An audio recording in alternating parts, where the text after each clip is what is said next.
the food prep for the Central America expedition. It's going to be a whole other ball game than the AKYK expedition.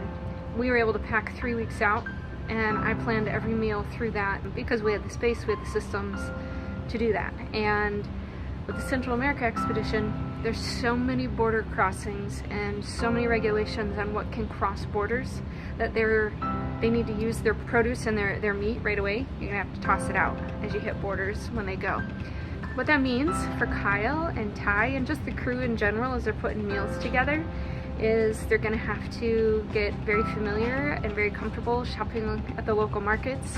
And that also means more than likely that the team is gonna have to rely. I've got enough Mountain House meals planned for everybody, 3 meals per person, kind of as a backup. The exciting part, even though this is a bigger challenge though with the meals, is they're also going to be going out to eat more, which is kind of fun because they're going to have a better, deeper cultural experience. Just going to look totally different animal. It's going to have other challenges, but there's pros and cons to both. With the AKY expedition, we packed way too much food. It was really heavy. This time we're going light, we're going efficient. It's got to be bought and used within a 2 to 3 day time period. We're going to have a quick rotation of food.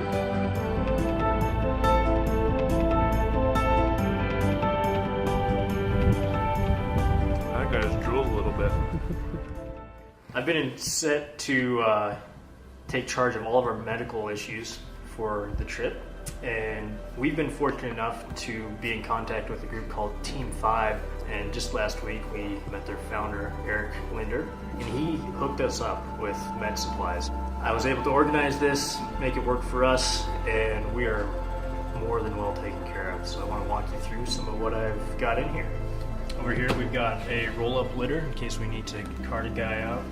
And in this pack we're also throwing in our wilderness medical first responder book. You know, if anybody needs a reference, a couple of us are trained in it, but anybody can access that. At the bottom of our pack here we have splints, we got SAM splints, we have neck brace, we also have a device to pull traction on femurs if we need that.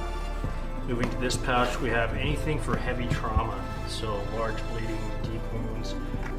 Then we have our light trauma here, which is a little less serious, but we do have a good amount of things in here like scary strips, wraps, a bunch of gauze. In here we've got anything we might need to help keep airways open so people can be breathing even if they're not conscious. We have a stapler in here, staple remover. Over here we've got our hot and cold packs, we have burn dressing, we also have gloves and protective equipment for anyone who's operating or performing anything on a patient. Up here we've got a basic survival kit. We also have thermometers in here, just kind of some more like household things you usually find. In this pack we have our meds, just general painkillers, antihistamines, and a couple other things like that in there. Then this package here is anything for your eyes or teeth. And then this package, which is really important, in the event that any of us need to go to a hospital, we have medications and needles in here that are sterile that we can have the hospital use on us so they don't have to use their own stuff, which may not be sterile. Very fortunate to have the connections we have, and we feel very confident we'll be safe throughout the trip with this. So if you're going on an expedition, one of the biggest things that you're going to have to work through is what are you going to take? There's vehicle stuff that you got to take, there's food prep you got to take, and then it comes down eventually to what every individual is going to take. Everything matters. One of the general rules is that everything needs to serve 2 purposes, or at least 1 mission critical purpose. For our expedition, we have limited everyone's individual space to one of these Red Ox flying boxcar bags. For us, it's really important because everyone is given the same amount of space in the vehicles. There's equality in that, and it forces everyone to really have to think through their equipment before they get on the expedition because it has to fit in this size of a bag. Every person got their own color of bag. Within a week or so, you'll know who's Toby's and who's Jeff's and who's mine and all that stuff. So this year we strategically partnered with Triple Lot Design. We wanted to do that because we know that Triple Lot Design uses the finest materials, and that matters on something so significant as like a long-term 8-week expedition. I know that there's going to be a lot of climate change, deserts to jungles, humidity to dryness, and the whole team needed clothes that we're going to be able to handle working in them all the time, that they're going to hold up for the duration of the trip, and that they dry and perform in the climates that they're intended to be used in. How many pairs of what do you bring? And what I decided on was 2 pairs of pants and 2 pairs of shorts. The shorts are ultralight and quick drying, so I don't feel like I need to bring swimwear. I can just wear those. So those pants and those shorts are dedicated to one organized cube in my bag. This I put at the base of my pack because I typically will wear a pair of pants for 2 to 3 days straight before I swap them out. So I don't need to get this bag out of my luggage very often, other than every other day or so. Next is shirts. I take more than I think I need. I tear them, I get them gross, they sweat out, all that stuff. So I want to make sure that I have enough shirts that I can rotate them out and be as clean as possible before I am able to wash them.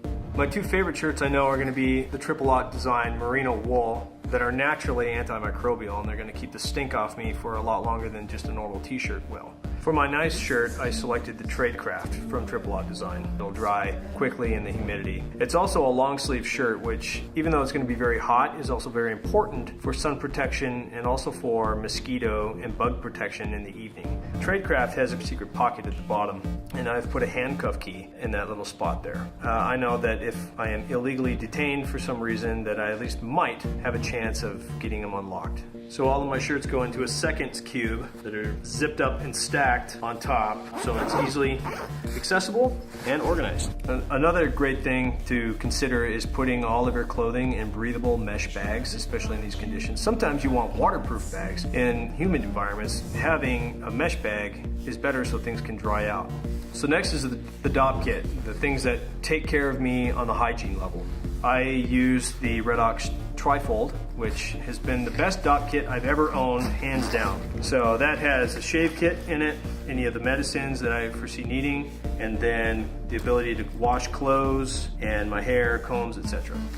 Now the boxcar bag has a pocket that is designed to fit their DOP kits.